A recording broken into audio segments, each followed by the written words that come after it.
Hello guys, मेरे channel workshop classes में मैं आप सभी प्यारों का हार्दिक स्वागत करता हूं। मैं मैथ्स पढ़ाता हूं क्योंकि मुझे मैथ्स पसंद है। ये तो गाइस आज हम क्या करेंगे, आज क्वेश्चन 10 करेंगे और उसके बाद के मिससेलेनियस एक्सरसाइज है ये ऑफ चैप्टर 2।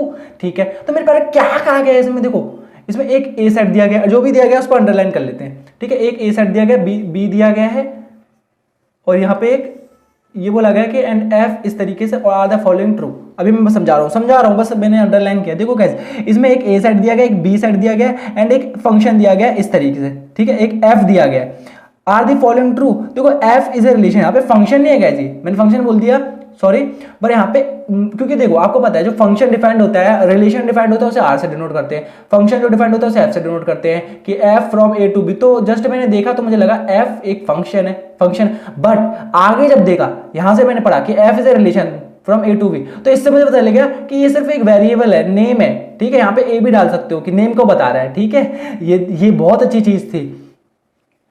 देखो f is a relation from A to B, ये बोल रहा है ट्रू में और फॉल्स में हमें जवाब देना है, आर द फॉलोइंग ट्रू और फॉल्स। ठीक है, अब देखो f is a relation from A to B है या नहीं है, मुझे एक बताओ। अब रिलेशन देखने के लिए आपको ना ये जो a है, देखो इसको मैं इधर उतार लेता हूं। देखो मैंने a को इधर उतारा, 1 2 3 4 ए टू बी है ना, ए टू बी रिलेशन करना है ना, तो a इधर है और b इधर है। b के 1 5 9 11 15 और 16।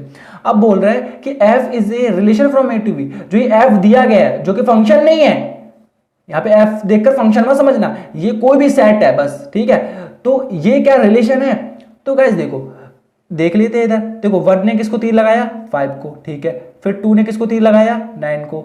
ठीक है, और 3 ने किसको लगाया, 1 को, और 4 ने किसको लगाया, 5 को, और 2 ने किसको लगाया, 11 को।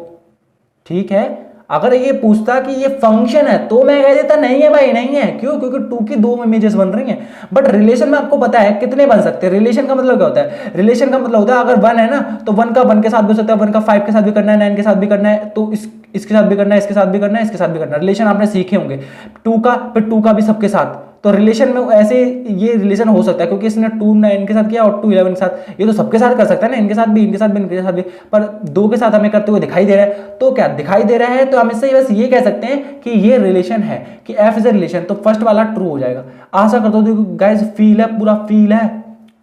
ठीक है, अब सेकंड करते हैं। देखो सेकंड में क्या है कि F is a function, F is a function. तो एक बताइए गाइस, हमने तीर लगा लिए। अब देखो आप यहाँ पे 2 की 2 इमेजेस बन रही हैं। ठीक है, तो ये फंक्शन भी नहीं है, तो false, F is not function. अगर गाइस आप ये चीज बनाओगे नहीं तो कैसे समझते आप, ऐसे समझते कि 1, हाँ 1 ने 5 को लगाया, 1 तो 1 ही इसको भी लगा सकता है, 9 को भी, 11 को भी। रिलेशन अगर समझ रहे हो तो आप ये समझते कि 1 तो इसे भी लगा सकता है, किसी को भी लगा सकता है, लगा दिया। ठीक है, 2 ने 9 को लगाया, ठीक है, 2 भी सबको लगा सकता है तीर। 3 ने 1 को लगाया, ठीक है, 3 भी लगा सकता है। 4 ने 5 को लगाया, ठीक है, 2 ने 11 लगाया, हाँ लगा सकता है। 2 ने 9 को भी लगा दिया यहाँ पे, और 2 ने 11 को कुछ 2 दे दिए हमें 2 वाले, 2 तो इन सबको भी लगा सकता है। तो रिलेशन तो पक्का है रिलेशन। बट अगर फंक्शन की बात करोगे तो आप इस चीज को जब देखोगे ना कि फंक्शन में हमेशा देखो सबके तीर लगने चाहिए, तो जो कि सबने लगाए। देखो यहाँ से देखते 1 ने भी लगाया है, 2 ने भी लगाया है, इधर देखो ना 3 बचा 4 बचा, तो 3 में लगाया, 4 में भी लगाया है। फिर क्या देखते हैं कि एक एलिमेंट की कभी 2 इमेज नहीं बननी चाहिए। देखो यहाँ पे 2 की 9 बन रही है और 2 की ही 11 बन रही है, तो पक्का है ये फंक्शन नहीं है। देखो गाइस, ये मैंने 2 तरीके से बता दिया, इसको देखकर भी आप समझ सकते हो, इसको देखकर भी, जिस तरीके से आपको पसंद आता है मेरे प्यारे करो। ठीक है, तो ये फंक्शन नहीं है। अब इनके रीजन भी दे देते, क्योंकि बोला गया ना जस्टिफाई और रीजन नहीं बोला गया, यहाँ पे बोला गया justify your answer in each case. ठीक है, तो जस्टिफाई करना है। तो गाइस देखो फर्स्ट वाला ट्रू है, फर्स्ट वाले में हमने क्या कहा था, हाँ, तो f is a relation because every जो x है वो बिलोंग कर रहा है a सेट से, एंड एवरी y बिलोंग कर रहा है b सेट से। अब देखो मैंने ऐसा रीजन क्यों दिया, क्योंकि आपको पता होगा जो रिलेशन होता है, रिलेशन में जैसे फंक्शन है, फंक्शन में हम लोग रीजन काफी अच्छे तरीके से दे पाते हैं, क्योंकि इसमें हम बता देते हैं कि इसकी 2 से ज्यादा इमेज है तो फंक्शन नहीं है, या फिर सबकी यूनिक इमेजेस है तो वो फंक्शन है। तो इसके रीजन आसान होता है लिखने। अब गाइस इसके रीजन में क्या लिखे, तो इसके रीजन में गाइस आप ये लिख सकते हो। देखो आपको पता है, आपको जब मैंने बताया था, जब जैसे ए रिलेशन बी होता है, इसमें जो होता है ना, इसमें क्या होते हैं, जो ऑर्डर्ड पेयर होते हैं, क्योंकि इसमें कुछ फिक्स्ड हम बता नहीं सकते रिलेशन में क्या लिखें। अब देखो गाइस आप ये लिख सकते हो, जो ये जो वाले एलिमेंट्स है एवरी एक्स, जैसे तुम्हें पता होगा जो ये एक्स हैं वो पक्का ए से बिलोंग करने चाहिए, पक्का ए से बिलोंग करने चाहिए, ठीक है। और जो वाई वाले हैं वो बी से बिलोंग करेंगे, ये पक्का होना चाहिए। क्या क्या ये रिलेशन में अगर ये ऐसे लिख देता, देखो ऐसे लिख देता, ये इसकी जगह लिख देता कि 11 और 2 जब रिलेशन किया गया है ए से बी की ओर, रिलेशन चल रहा है ना, यहां से देखो, यहां से समझ में आता है कि ए से बी की ओर रिलेशन किया गया। तो देखो गाइज अगर मैं यहाँ पे 11 लिख देता और मैं लिख देता 1, 11 ने 1 को तीर लगाया, कुछ ऐसे लिख देता, तो रिलेशन ए से बी की ओर चल रहा हो, तुम बी का लेकर ए को तीर मार रहे हो, तो गलत हो जाता है ना। तो इसलिए मैंने लिखा कि every X belongs to A and every Y belongs to B. तो आशा करता हूं ये समझ में आ गया होगा, आप अपनी लैंग्वेज में रीजन लिख लेना मेरे प्यारों। तो देखो इसमें क्या है, इसमें हम लिख सकते हैं कि F is a function, F is not a function because, guys writing पे ध्यान मत देना, मैथ राइटिंग नहीं है, मैथ सीख है, ठीक है। F is not function because every element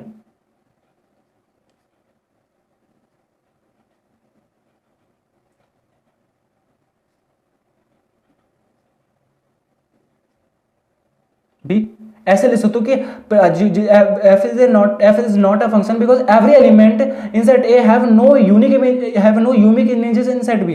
देखो ये 2 हमारे साथ धोखा दे रहा है, इसने 2 इमेज बना दी। या फिर आप इसका रीजन डायरेक्ट ऐसे लिख सकते हो, बिकॉज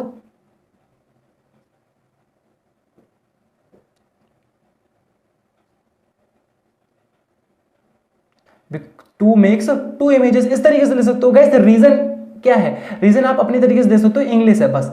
तो मेरे प्यारों ये हो जाता है खत्म, ये पूरा हो जाता है खत्म। तो चलिए मेरे प्यारों अब करते हैं क्वेश्चन 11। क्वेश्चन 11 में मेरे प्यारों क्या कहा गया, इसमें बोला गया let F be the subset of Z cross Z, ठीक है, डिफाइंड बाय ये चीज मेन है, इसको लिख लो। देखो गाइस इसको लिख लो, ये चीज मेन है। देखो ए बी है और ए प्लस बी है, सच दैट ए और बी बिलोंग्स कर रहे हैं जेड से, ठीक है। Is a function from Z to Z. Guys देखो इसमें मतलब ये करना है हमें। देखो ये जो चीज है हमें ये बतानी है क्या ये फंक्शन है फ्रॉम जेड टू जेड। तो देखो गाइस जेड टू जेड मतलब ऐसा समझ लो कि इस बोरे में जेड भरे हुए हैं, जेड मतलब इंटीजर, माइनस वाले और 0 और पॉजिटिव वाले, ठीक है। ऐसे ही ये भी जेड है। तो ये तो मैंने बस बता दिया, फील के लिए बता दिया, बस ये फील के लिए, ऐसा समझ लो फील के लिए, बस ऐसे ही बोल दिया। अब देखो इधर, तो देखो गाइस अगर मुझे ऐसा बताना है कि ये फंक्शन है तो मैं कैसे बताऊं, मेरे पास कुछ ऑप्शन नहीं है। मैंने सोचा फिर अगर मैंने ये कर दिया क्योंकि यहाँ पे क्वेश्चन पूछ रहा है is F a function from Z to Z, हाँ और ना में जवाब देना है। तो अगर मैंने इस चीज को फंक्शन नहीं प्रूव कर दिया, मैंने कह दिया ये फंक्शन नहीं है, ऐसा कुछ करना चाहता हूं मैं कि फंक्शन नहीं मैं प्रूव कर दूं, तो गाइस मैंने कुछ वैल्यूज ली ए की। मैंने कहा अगर मैं ए को ले लूं, मैंने अगर ए को ले लिए, जैसे आप मानो ए को मैंने ले लिया 2 और 3, 2 ले लिया और बी को मैंने ले लिया 3, तो गाइस मैंने ये सोचा ले लिया मैंने। अब मैंने कहा अगर मैं ये लेता हूँ, देखो आपको खुद सोचना है, क्योंकि आपको अगर फंक्शन नहीं प्रूव करना है तो आपको ऐसा कुछ करना पड़ेगा कि मतलब एक ही ना 2 इमेज हो रही, 2 इमेज मारे वो, समझ रहे हो? हाँ जी आप समझ रहे होगे, x1 और x2 2 इमेज आ जाए तो फंक्शन नहीं प्रूव कर दोगे। तो वही कह रहा हूँ मैंने कुछ ऐसे नंबर लिए 2 3 लिया, तो मुझे पता है अब मैं अगर इसमें सेटिस्फाइड करूंगा तो मैं यहाँ पे 2 3 या 6 लिख दूंगा, और वहाँ पे 2 और 3 5 होते हैं, इतना लिख दूंगा, तो फर्स्ट ही आ जाएगी। अगर इसी चीज को आप देखो जब 2 3 यहाँ पे जब ऐसे करोगे कि अगर ऐसा कुछ लो जब यहाँ पे 1 और 6 बन जाए, अब यहाँ पे देखो आप अगर a को 1 ले लो और b को 6 ले लो, है ना गाइस, अगर इनको करोगे तो देखो 1 इंटू 6 क्या हो जाएगा, 6 भी हो जाएगा। और इस वक्त ना ये चेंज भी हो रहा है, चेंज मैंने जानबूझ के किया, मैंने जानबूझ के ऐसी चीज ली ताकि चेंज होते हुए दिख जाए, मुझे ऐसा पता चल जाए कि एक ही 2 को 3 मार रहा है, तो ये 6 और 1 कितने हो जाएंगे, 7 हो जाएंगे। तो गाइस देखो गाइस, तो इससे हमें क्या पता चलता है, इससे पता चलता है कि ये ना 6 5 को भी मार रहा है और 6 7 को मार रहा है। तो हम कह सकते हैं कि f is not a function from z to z, यानी कि z टू z से ना से ये फंक्शन नहीं है, नहीं बना सकते हो तुम ऐसा टाइप का फंक्शन जिसमें ये b इंटू में रखो, a प्लस बी कैसे भी रखो और z टू z में करना हो, मतलब तब ऐसा टाइप का तुम ऐसी चीज नहीं ले सकते, तो इसकी जगह चेंज करो भाई, इसे जल्दी चेंज करो, ये चेंज करने पड़ेंगे आपको, ठीक है, क्योंकि हमने इसे प्रूव कर दिया ये नहीं हो सकता। मेरे प्यारों आशा करता हूं आपको समझ में आया हो। कुछ कुछ चीजें मैं अलग तरीके से बोलता हूं पर उसको समझने की कैच करने की कोशिश करिए करो, समझ में आएगा, ठीक है। तो ये क्वेश्चन हो जाता है खत्म। तो चलिए मेरे प्यारों अब करते हैं क्वेश्चन 12 और ये लास्ट क्वेश्चन है ऑफ दिस एक्सरसाइज। बल्ले बल्ले बल्ले। तो गाइस क्वेश्चन नंबर 12 में क्या कहा गया कि जो भी कहा गया है गाइस उसे मैंने यहाँ पर ना रिटर्न कर लिया, ठीक है, रिटर्न मतलब अंडरलाइन कर लिया, सॉरी अंडरलाइन कर लिया। अब गाइस देखो यहाँ पे देखो बोला गया है कि एक ए सेट ये है एंड लेट फंक्शन जो है डिफाइन किया गया है ए से एन की ओर। ए से एन की ओर का मतलब क्या है कि एक साइड में ए होंगे और एक साइड में एन वाला सेट होगा, एन मतलब नेचुरल नंबर, ठीक है। तो ऐसे ना यहां से तीर लगेंगे यहाँ की ओर और वो फंक्शन डिफाइंड ऐसे किया गया। तो ए में ए वाले फिल कर दो, जैसे 9 है, 10 है, 11 है, 12 है और 13 है, और यहाँ पे एन है तो 1 से लेके इन्फिनिटी तक जाएगा, ठीक है, 1 से, पर 0 से नहीं 1 से, ठीक है, क्योंकि 0 मिला दोगे तो होल नंबर हो जाएगा। इसको हमें सेटिस्फाइड करना है, इसलिए यहाँ पे एन है तो इसलिए 1 से स्टार्ट करना है, ठीक है। तो ये हो गया। तो फंक्शन इस प्रकार हम कह सकते हैं कि फंक्शन ए से एन की ओर किया गया है। अब देखो यहाँ पे बताया गया F N the highest prime factor of N find the range. देखो ऐसे ये कुछ भी हो, मुझे इतना पता है ये वाई होता है, मुझे इतना पता है ये वाई होता है, ये कुछ भी लिखा हो, ऐसे लिखा हो या ऐसे लिखा हो, ये वाई होता है, बस आपको मान के चलना है ये वाई है। तो आप ऐसा सोचोगे वाई ऐसे दिया गया है कि the highest prime factor of N, तो यहाँ पे गाइस मैं ऐसे कर देता हूँ the highest prime factor of N, ठीक है। अब find the range of F. अब देखो इस f की रेंज निकालनी है, तो बस मतलब कहने का मतलब क्या है, देखो अगर आप ध्यान से समझोगे तो इसमें इस जो फंक्शन है इनमें रेंज जब निकालेंगे तो मतलब क्या है y की वैल्यू। अब देखो गाइस अगर आप ध्यान से देखोगे तो देखो इससे इसकी और तीर लगाए गए होंगे, फंक्शन ऐसे तो हुआ होगा। तो गाइस देखो n जो है अगर आप ध्यान से देखोगे जो fn बोला गया है कि the highest prime factor of n। तो n क्या है, एक तरीके से दिमाग में चलो कि वो एक तरीके से ना x है जो कि यहां से बिलोंग करेंगे, जो इससे बिलोंग करेंगे, x है ऐसा मान के चलिए। तो ऐसे देखो जब आप 9 पुट करोगे, fn को 9 पुट करोगे, ठीक है, तो y का निकल के आएगा the highest prime factor of n।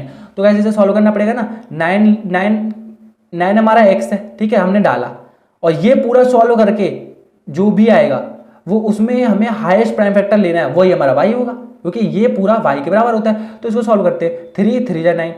तो गाइस देखो बस इतना ही हो गया, अब ऐसे कर दो। तो मेरे प्यारों आप ये बताओ इसमें 3 है और 3 ही तो हाईएस्ट फैक्टर है, 9 को सबसे ज्यादा जो हाईएस्ट में प्राइम फैक्टर होना चाहिए, प्राइम नंबर होना चाहिए, वो कौन है, यही तो है, इससे ज्यादा कुछ बड़ा नहीं होगा। तो देखो इसका आंसर आ जाएगा 3। तो यानी कि कहने मतलब क्या, हमारा y आ गया इस साइड में ये, और x था हमारा ये, ठीक है। मेरे प्यारों आप समझ रहे होगे, फील आ रहा होगा। अब देखो मैंने जब x का दूसरा पार्ट लिया, x का दूसरा पार्ट क्या है 10, ठीक है, ये x लिया मैंने, x ये लिया, तो देखते y क्या आएगा, और y हमें वही लेना है, कौन सा लेना है, प्राइम फैक्टर लेना है, हाईएस्ट प्राइम फैक्टर। तो 10 के मुझे वो करने पड़ेंगे। तो देखो 2 5 जा और 5 बच जा। अब ये बताओ हाईएस्ट प्राइम फैक्टर कौन सा होगा, हाईएस्ट का मतलब जो बड़ा, जो इसे काट सके, बड़ा ये है ना, तो इसका 5 आएगा, समझ रहे हो ना। हाईएस्ट प्राइम फैक्टर मतलब होता है जैसे 2 भी 10 को काट सकता है और 5 भी 10 को काट सकता है, बट हमें हाईएस्ट वाले नंबर लेने हैं। अब ऐसे ही जब आप f में 11 पुट करोगे तो गैस देखो 11 का तो भाई 11 ही होता है, अगर आपको पता होगा 11 बन जाता है 11, तो इसका आंसर आ जाएगा 11। तो y इस वक्त ये निकला, इस वक्त y ये निकला था, इस वक्त y ये निकला था। अब ऐसे आप f12 लोगे, मतलब ये x है, 12 के करो, 2 6 जा, 2 3 जा, 3 1 जा। तो गाइस देखो इसमें हाईएस्ट प्राइम फैक्टर मेरे प्यारों बताओ क्या होगा, 3 होगा ना, तो 3 यहां पे लिख दिया, तो y आ गया 3 ऐसे वक्त में। अब एक और बचा है, नहीं 2 और बचे, एक ही बचा है, f13 डाला, 13 मतलब x डाला, तो y क्या आएगा, अगर ध्यान से देखोगे मैं जल्दी कर रहा हूं 13 ही आ जाएगा, ठीक है। तो y आ जाएगा, बुरा मत मानना, जल्दी कर रहा हूं, जल्दी करना सीखना चाहिए, ठीक है। हाँ तो गाइस देखो ये मैंने पूरा फील दिया, क्योंकि मैंने इसको, मुझे पता है ये y के बराबर होता है, ये पूरा कुछ भी लिखा हो f कुछ भी हो वो y के बराबर होता है, तो मैंने वो लिख दिया कि y क्या है, the highest prime factor of n है। तो गाइस देखो n क्या है, n में ना आप n ऐसे दिमाग में रखो कि n x था, x डालो मतलब ये सारे x इधर होते हैं, ये सारे डालो, और इनके जो भी हाईएस्ट प्राइम फैक्टर होंगे वो y होंगे, मैंने यहाँ पे लिख भी देंगे। देखो ये n एक तरीके से x है, 9, 10, 11, 12 ये सब x वाले हैं पार्ट है, और ये सारे जो फाइंड करके आए हैं हाईएस्ट प्राइम फैक्टर ये y वाले पार्ट है। और हमें रेंज चाहिए तो रेंज यही तो हो जाएगी, कौन सी हो जाएगी, कौन सी हो जाएगी, 3, 5, 11, 3 और 13। क्योंकि आपको पता है जो ये 3 दो बार मत लिखो, एक बार लिख दो, 3, 5, 11 और 13, तो रेंज ही हो जाएगी। आशा करता हूं मेरे प्यारों समझ में आया होगा। ये बस आप y मान के चलो और इसमें जो पुट करना है वो x मान के चलो, तो आप मजे करोगे। ठीक है, ठीक है, तो फाइनली ये जाकर हो गया मेरे प्यारों। आशा करता हूं आपको समझ में आया होगा। If you like my way to teach, so please don't forget to like, comment, share and also subscribe to my YouTube channel, please please please. And please comment भी कर दिया करो ताकि आपकी मुझे प्रॉब्लम पता चल पाए और मैं इसे वर्क कर पाऊँ। चलिए मिलते हैं।